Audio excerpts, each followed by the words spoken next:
All right, so we got our new site 1 forked over. Let's grab the code. And then we're going to do cd, and then git clone, paste the URL. New site 1, great. News site 1, and I want to open a code editor there. So I do code. Move that to a new window. Let's get rid of hangman. And let's make this larger. All right, so let's follow the README. Kind of will tell us what to do with the existing files that have been given to us. Let's see. All right, overview. In this challenge, we focus on creating 3 components that we later use to create a site similar to Reddit. All right, so the first thing it asks us to do is create a new React app. So we're going to do just what we did before, npx create React app and new site 1. All right, so let's go ahead and do that. Bring up my terminal here. We're going to do npx create React app. And unfortunately, this takes a bit of time. So I'm going to have to twiddle our thumbs for a bit. So I think new site 1 is what they wanted us to call it. All right, so it's going to take a good minute or so to download all the files. Meanwhile, let's kind of scan our README to kind of get a good idea of what we're going to be doing. So once we create our React app, we're going to copy over the existing files that were provided to us here. So components and data should be copied over to our src folder once that's created, and replace the app.js with the app.js that they supplied to us. So we have this app.js we're going to drop in for our app.js. And all right, then we'll be creating some components. So maybe to kind of jump way ahead here, kind of give you maybe a small visual of what our new site will eventually look like after, I guess, our 5th or 6th iteration. Again, the styling here, nothing to be admired about, but definitely add some styling to your sites. That's not something we tell you to do, but hopefully you guys do that anyway. But yeah, so this is simply a news site. We have some random news data that's not in English. I'm not sure what language this is, maybe Latin. But yeah, so we just have a pretty simple website here. We have some tabs here where we can filter these news articles. So these news articles are various, I guess, categories. We go to the opinion section. So these are all the articles that are filed under the opinion section. We have a world section, so there's a lot more world news. We have national, we have business. We also have the ability to add an article. So if I wanted to add an article, let's just say Lion King, byline, not sure what this is, so let's write something, and we'll say the Lion King was a great movie. All right, so that's some news. We'll put it under opinion, even though it's probably a fact that Lion King was a great movie, but we'll say opinion, so I'm gonna hit submit article. I guess I don't have my redirect working, but basically that submitted it. So if I go back to my opinion, notice I added a Lion King article. I should mention, it's not obvious looking at this, but we're actually using an API here. So we're making a request from an API that supplies us this news data. We click on an article, it just gives us a summary. Again, we've seen this with our Django projects where we go to a detail page and just have some information about the item. But we also have a search feature. So like if we wanted to search for stuff, let's say I want to search for Lion King, I might type King here. Notice that it filters only to Lion King here. But yeah, I don't know what other titles are coming here. Let's see, maybe an EST. So I can go back to our main page, and these are all the filtered items for my current search item. But yeah, so again, nothing too fancy, but we're, this project over the next few days will give us a good practice into using various concepts in React. We'll talk about, again, using the fetch API. We'll also talk about using context, the context API in React. What else will we do? We'll do some authentication. So yeah, again, we're gonna be learning a lot through this simple website. All right, so hopefully by now our React app is ready to go. Looks like it is. I'm not sure if I have my other servers running, so let me just use a new port just so I don't conflict with it. Where are you? New site 1, right? So we have package.json, again, just to create a different port so I don't conflict with anything I might have running. I should probably check what I have running, but let's go with a nice 777 port to use. All right, so that's where we're gonna launch it. All right, so again, just following directions. Directions say move over components and data into our SHC directory, and then app.js should be replaced. So let me just do that. So I think we have source here. So I'm just gonna move this and this as directed into my source there, and then app.js, I think I could just replace, should be fine.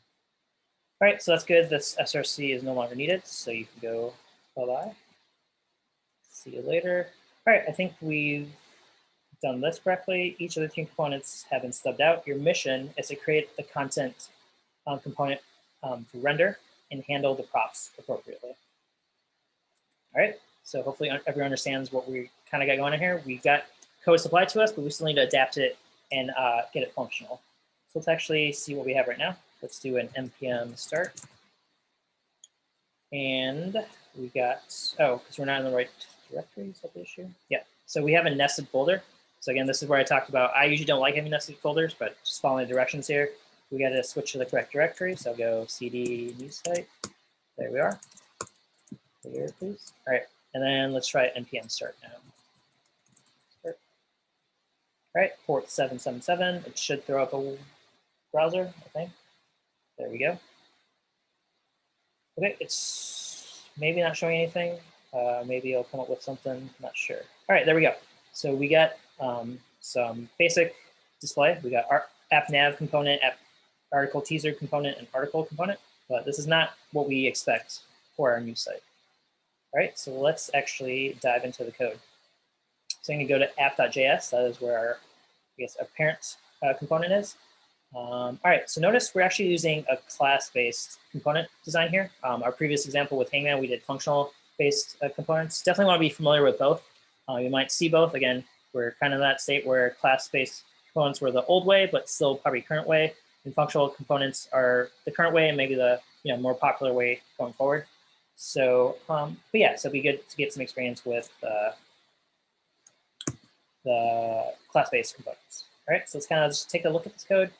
We have a constructor here. We're calling the base. So you always generally want to call the base. We're inheriting from component. So we're going to call down to the base via super. Looks like we have, we're getting a random article via this. Okay. And then we have a couple state items. We have nav items and article. So it looks like from looking at this, we're just going to be displaying a random article with our first iteration. All right, it's going down a little better, or a little lower. Our rendering, this is the stuff we saw. We saw 3 headers. We saw app nav, article teaser, and article component. All right, so let's start with our app nav component, since that's the first one I see in our render. Let's go to app nav. So if I go to components, notice we have these folders, nice organization here. So in app nav, we have appnav.js. All right, so notice our render is not really showing us anything. So this is where we're going to probably want to add some display elements. So let's actually continue reading and see what they want us to do. Sorry, just scrolling ahead. All right, let's go in order of the page. So maybe I don't want to do app nav first. We'll do article teaser first. So apologies for that. Let's get out of here. Let's go to article teaser. Again, this is all nested under components. Having a proper file structure definitely pays dividends, especially when your projects get larger. So, okay, we're in article teaser, and article teaser component should accept the following props: ID, title, created date, and handle title clip. So let's see what our parent is doing for us. Go back to app.js. I should probably double click these so they stick around. All right, app.js. So it looks like we are passing ID, title, created date, and handle clip. So that looks like it's done for us, but we actually want to use these in our child component. So all these props will be passed in. The article teaser component should display the title in an A tag. Okay, just following directions there. Let me actually copy this so I don't want to keep switching back and forth. Copy that. Article teaser, let's put that in a comment here. Okay, display the title inside of an A tag. Let's do that. So we're going to create an A tag here. And the title, so it's going to be props dot, let's copy all this over too.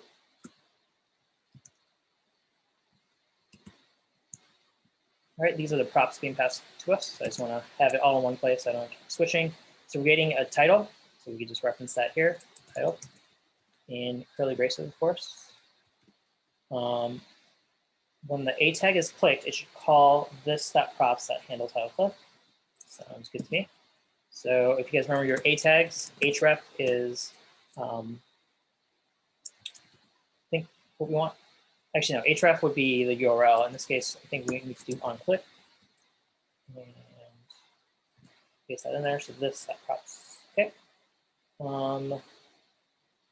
Will arrow functions be useful here? So this is something we're going to investigate. So stay tuned.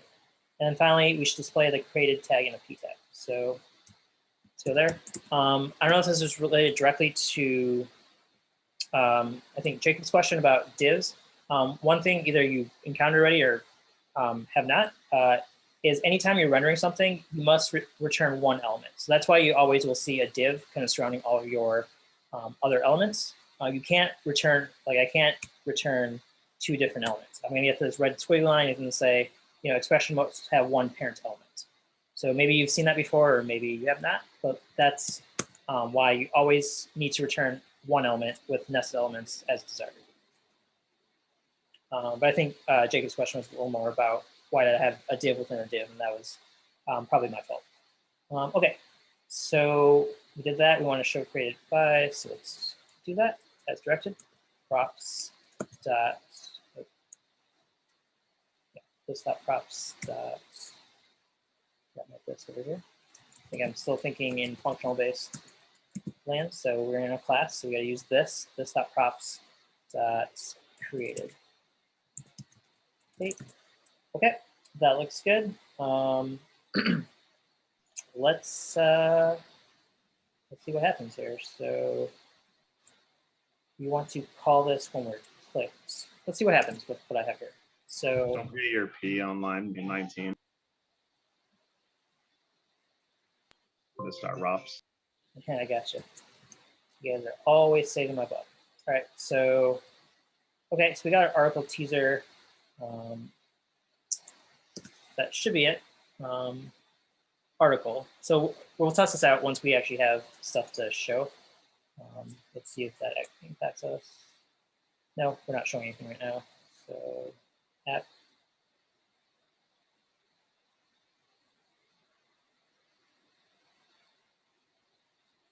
All right, so we're passing stuff to article teaser.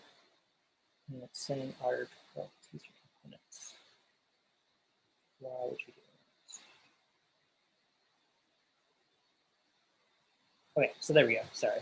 So we're showing, is that the title? Yeah, that's the title and created by date. So that's the stuff going here. Okie dokes. But we don't have that hyperlink, which is what we would like to see. Uncle, are we working with like they gave us a file with these titles and created dates right now? These files? I'm thinking about the files I'm editing right now. Yes. Yep. Yeah. So if you download the project or from GitHub, yeah, all of this should be provided for you. So we had to follow a few steps of drag. So we create a React app. So that's something you still have to do on your own. But we give you components and data, which you need to drop into the SRC folder that's created once you create the React app. And then, yeah, this is, I'm just working off the code that is in there and kind of populating it with useful stuff. Okay. Any other questions so far? Let's get rid of these comments. Okay, so let's continue on.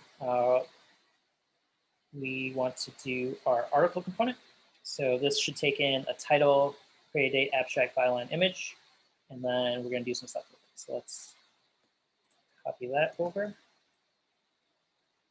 to our article. So drop this in here so we can easily see it. I'm going to copy this. All right, so our notice that our article teaser already had props being passed down for us, but our article is using, I guess, our spread operator. So we are still passing props down. So the spread operator, we touched upon it during our Hangman coding solution, but just to reiterate, so if you look at article is a state or a property that we create for this class-based component, and it has a bunch of, I guess, key value pairs. So we have ID, title, abstract, byline, image, and created date. When we use the spread operator, it's actually going to break this entire dictionary, or sorry, object, we're in JavaScript, into basically key value pairs. So it's gonna, it's kind of like using quargs in Python. Basically, we'll get ID equals random article index, title equals random article title, and basically the spread operator will handle breaking apart each, I guess, item from our object and passing those down as props. And to verify this, we could obviously see what our article component is getting. So let's actually try using something. Did you change anything in app.js or no? I did. So to clarify, so we're provided with the three things that we give you are a component folder, which has a bunch of components in it with JS files, a data folder, which has your article data, and then app.js was provided, but you need to actually move that into your created React project. No, yeah, I did that already. I was just wondering if you changed anything on that code. Gotcha. No, I don't think I've changed anything yet. This was good to go, and yeah, this looks good to go too. So yeah, I haven't modified my app.js. I updated my article teaser, and I'm updating my article component now. All right, so let's see what they want us to do. Display the title inside of h1 tag. Sounds simple enough. So h1, and then let's see, it's this dot props dot title and curly braces. So before I get too much further, I want to verify that we actually have props.title as something we can access. Notice again, we're using the spread operator, so it's not really clear that we're passing a title.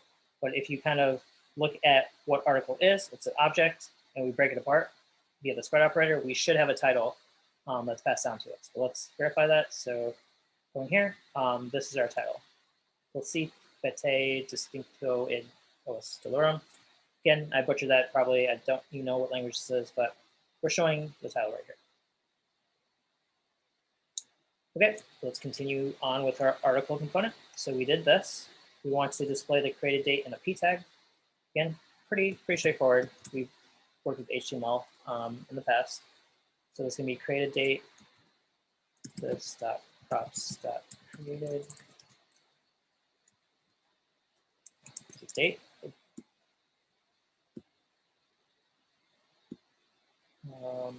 Created date, yep, looks good.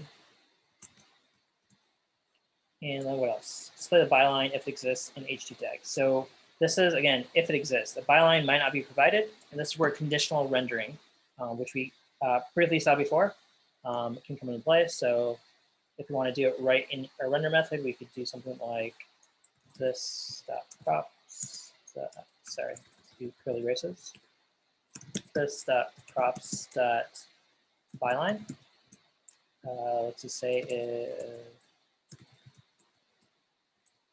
if that is a non-null item, let's do an h2 tag, so h2, and then this be this dot props dot byline. So yeah, ternaries are very useful in JSX. So okay, so did that display an image if it exists in an image tag. The value of the image should be set to the source attribute of the image tag. Okay, so just to verify, let's go back to our app.js. And all right, so it's going to give us a URL, it looks like, so that makes sense. Let's do another conditional render. Again, kind of up to you guys. If you find yourself conditioning rendering a lot in the render method, it might make sense to just put that into a function to make it easier. So let's actually do that with our image to just give some variation here. So I'm going to create a function. Let's call it render image.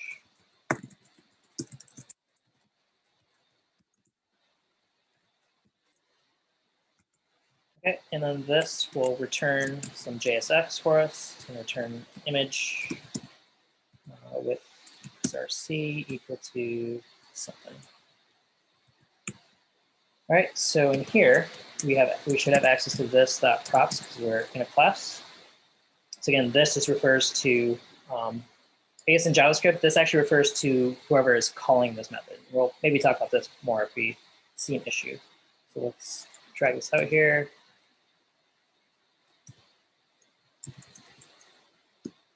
How do I access this? It is image. Okay, simple enough. If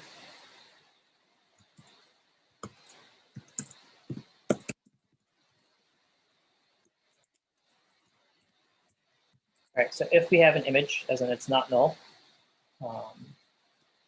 we can store that in our src. And then we want to show it here.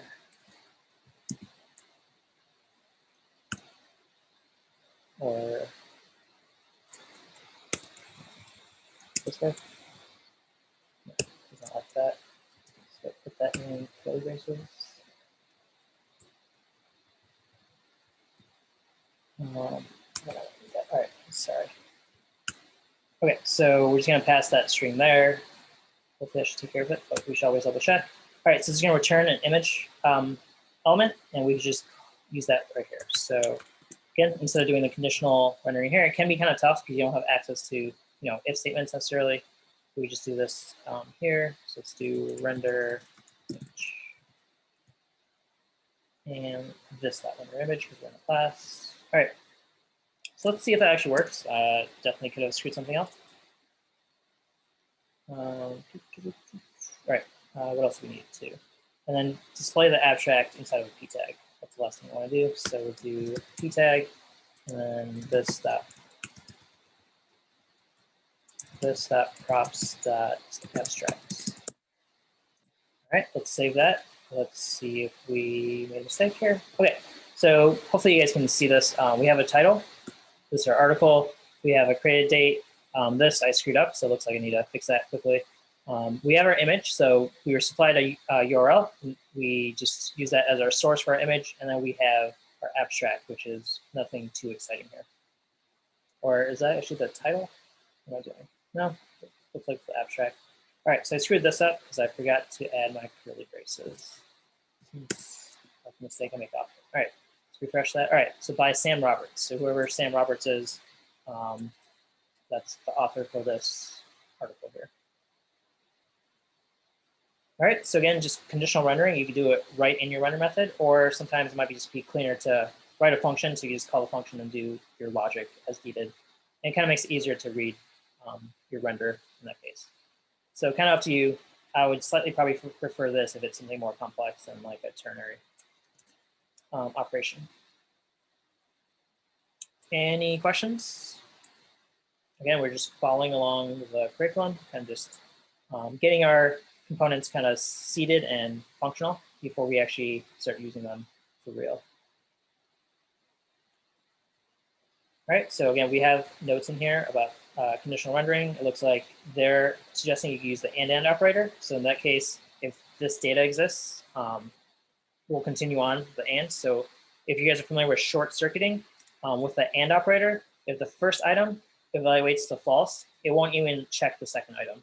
So that's a way you can short circuit, meaning you don't have to check both sides of this. You can just check the first item, and then if that's true, proceed to check the next item. It doesn't always evaluate both sides of the and. Likewise for an or, if you have like data exists or something, in that case, it'll only evaluate this. If that equals true, it'll ignore this because it knows at least one side of the or is true, therefore the whole or condition is evaluated true. But if this, for the or case, if this were false, it would then check the or case. But again, we're dealing with and, so that's what we're doing here. So let's try that and see what happens. So they want us to do and instead of a ternary. So why not? All right, I think that's what they want. Let's see if it works. All right, seems like it still works. Again, if you refresh, we get a random article each time. So get some images. Not sure what these articles all are about. But yeah, cool. Seems to be working. Let's continue. So notice they have basically what I mentioned. You can create a function to render your data to make it a little more cleaner, or you can do it right in the render method. And then ternary is the third option. So you have options, whatever you guys prefer. Just make sure you're consistent and make sure your code is clean. So ternaries are not good if your condition is pretty complicated. Try not using ternaries in that case. They're usually a cleaner way or a more sensible way to do that. But okay, cool. Let's go to our app nav. So we're done with article for now. Let's go check out our app nav, which is over here. App nav. So it's past nav items and a handler for clicking a nav item. So let's see what that's all about. Open up appnav.js, empty rendering right now. So let's see what they want. An array of nav item objects. The app nav component should return a nav component that contains an anchor tag as children for every item in this .props.nav items. The app nav component should map through nav items, create an array of this. Okay. So it's telling us our nav items is an object with two values in it, a label and a value. So let's see, I want to use that when transforming that. So the label is going to be our text, and then what else? Sorry, I'm trying to read what they want. So we want to use the label property. All right, we'll figure this out. So in this case, we're given an array. So let's create a function to process that array. So in here, I'm going to call render nav items, keep it simple. And then we'll create that function. So render nav items. So one thing to point out, when you're using class-based components, you can't use function here. I think it'll complain. So if we hover over this, this is unexpected token. The syntax is a little different when you're in a class-based component. Just be aware of that. All right, so in this case, we're going to have this .props and nav items is passed down to us from the parent. And we're told that this is an array. So let's try to get stuff from that array. So in this case, we're going to use one of our handy dandy array functions. In this case, we're going to use map. So just for your recollection, map will actually go through all the elements here and create a brand new array. And then that array will be based on whatever the map function is actually doing. So in this case, we're going to be passed the nav item. And then we want to return, I think it said anchor tag. So let's create an array called elements, yes. And then this a tag will have, let's see, nav item dot label goes here. Sorry, I'm still trying to figure that out. So we have label and then value. Okay.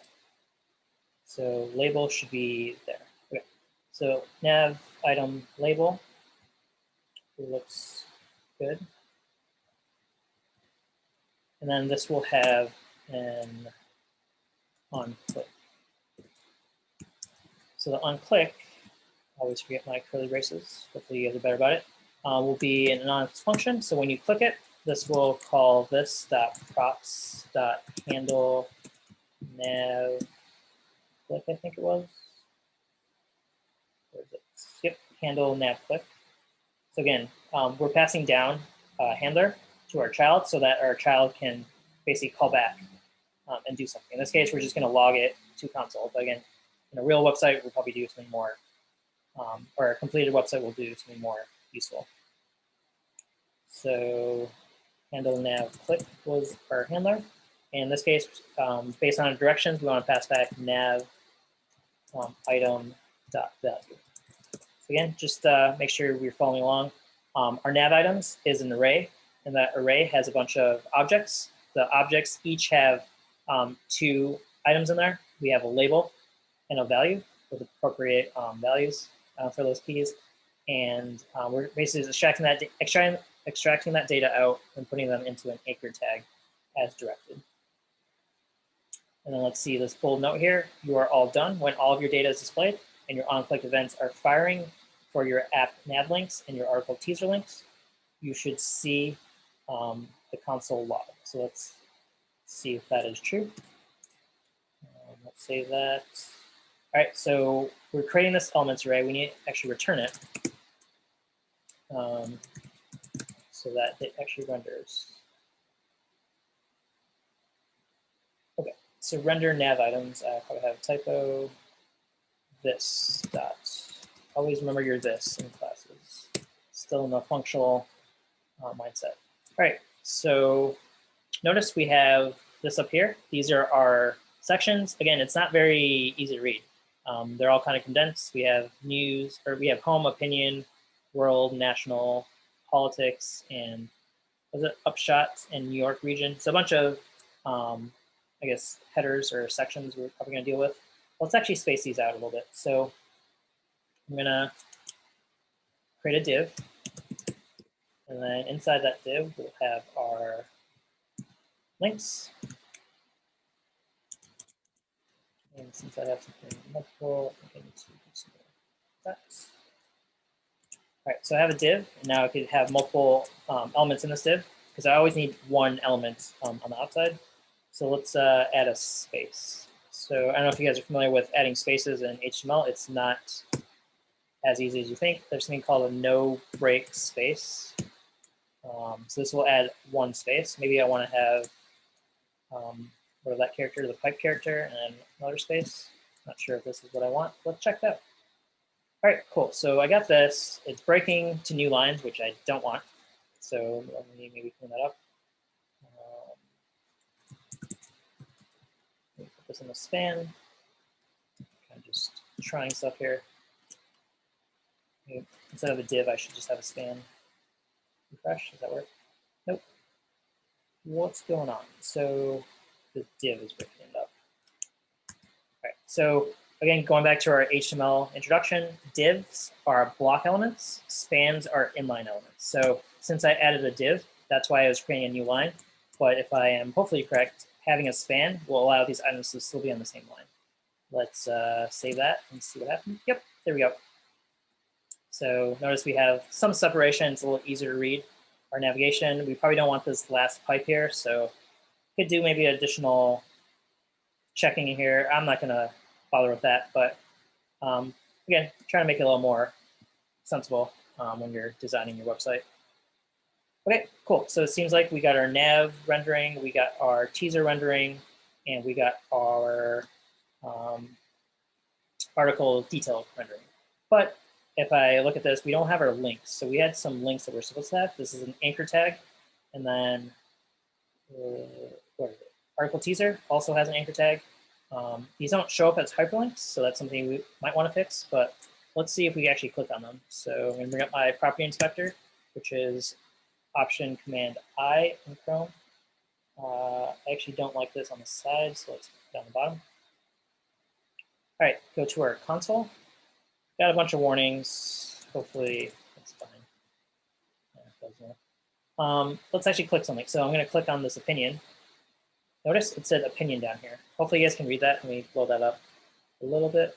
So it says opinion because I clicked on the opinion section. If I click on upshot, there we go. We got upshot, NY region. So yeah, again, these are the values that were associated with the data that we were using. So basically whatever we click on, it looks like it's consoling correctly. If I click on the same one, it just has a counter. So yeah, that seems to be working. We were supposed to add a link to our article teaser. Let's see if we click on that, what happens? Nothing happens. Let's investigate. The article teaser should call handle title click. Let's go to our app.js. Handle title click, what is that? Handle title click should console log also. So it looks like this is not working. So it should print out the article ID. And I don't think I saw that working. All right, so it looks like we got some debugging to do here. Totally cool. So go to article teaser. All right, so let's look at this. We have an onClick, and we're simply passing it this. But again, if you kind of remember one of the mistakes I made during Hangman, we actually don't want to invoke this function right here. We want to only invoke it when we click on it. This is where anonymous functions make it way easier. So here, we just turn this into an anonymous function. When we click this, we'll all this. So let's see if that fixes it for us. If not, we'll try again. All right, here we go. So notice that we're getting 22, which is the random article ID. If we refresh and get a new article, again, click on the navs, we get what we expect. Again, console.log. I'm going to take a look at these warnings. Again, warnings aren't the end of the world. You definitely want to pay attention to them and see what they're pointing you at, because they might be pointing to a problem, or they might be just complaining about something that you're fine with. And then if we click on article title here, all right, we get our article. In this case, it's 23 is the ID for this article. Okie dokes. Let's kind of just take a look at this warning since I have this up. It says href attribute required for anchor. So it looks like I'm missing those. Image attributes must have alt. So again, this is some just basic HTML stuff. Just have proper HTML documents. So let's try to make it happy. So in this case, we'll do href and I don't know, nothing. Ideally, we'd want to navigate to an article, but currently we're not dealing with that. So let's add empty href, and then what else we needed? Images to be appropriate. So image needs an alt tag. So this is, if the image doesn't exist, you should show text to your user. So we'll say donuts. Usually this should correspond to whatever your image is, but in this case, we don't have that much level of detail, I don't think, unless, let's see.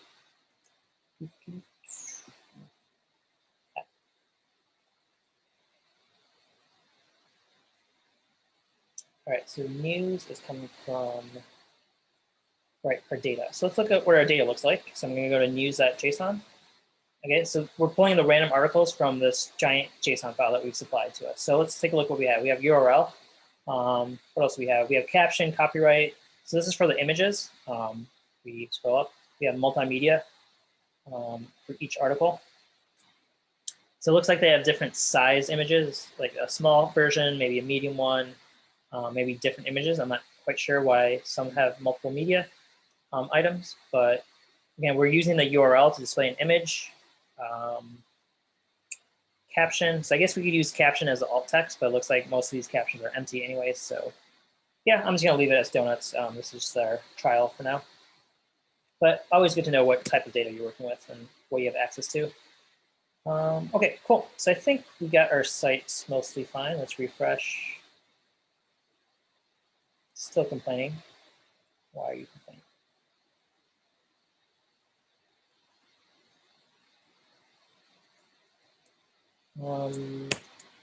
Sorry, I'm not too familiar with the warning that they're throwing at me.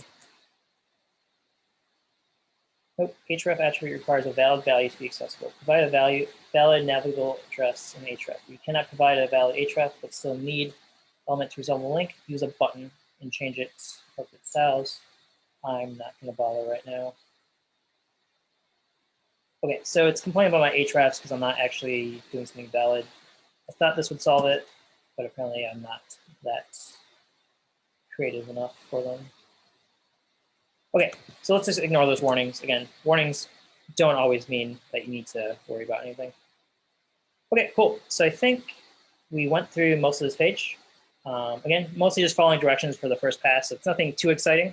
But again, eventually, as I kind of showed, eventually we're going to have a full working site where you have links. Again, these are the app nav items that we had before. You should have the ability to add an article. So it's just dealing with forms in React. Again, we did this all with Django. We're doing this more from the React point of view. So again, just having that, we could also log in. So that was something. I probably need a link on my website for a login, so that's probably something I missed. But we have some validations. I think we have some default users, john@do.com. Password, remember it. Yeah, if I go to my logged in. All right, so we logged in, and then we navigated to the homepage, and then we could add article. If we weren't logged in, then we likely would get a message. Do I have a logout? Yeah, so I logged out. So now I have this error check. It's not really that useful, but it says you're not logged in. So you shouldn't be able to add an article when you're not logged in. Probably want to have something better, like maybe disable these fields. Again, you guys can get creative with your UI and making it more sensible.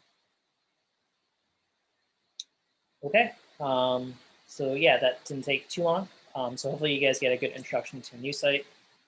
We do ask maybe trying to make it functional. I know that can get kind of annoying, but always good to just get that practice. So maybe, don't necessarily force yourself to do this for every iteration, but maybe for the first one, since it's pretty straightforward, definitely try to do class-based components, which is what we start with, and then see if you can convert it to a corresponding functional-based component for the 3 components that we have here. Any questions, concerns, etc.?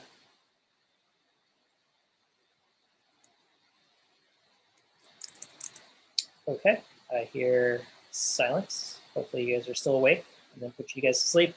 But yeah, again, just kind of talking about this. Hopefully, I'll just say for the next few days, hopefully your coursework or your evenings aren't consumed with doing challenges. I know, some of the challenges definitely can take a lot of time, like the Hangman challenge we did together today took nearly like 2 or 3 hours. Definitely a long amount of time. But hopefully you guys kind of can catch your breath over the next few days. Again, this new site isn't too cumbersome. A lot of it we're just gonna go over in class, so it should be easy to follow along or do yourself once you see how it's done. Yeah, so hopefully you guys just get more familiar with React throughout this project. And then we'll get into bigger and better stuff with React once we're through this extended project. All right, so with that, again, I know this was a long day of lecture. Let me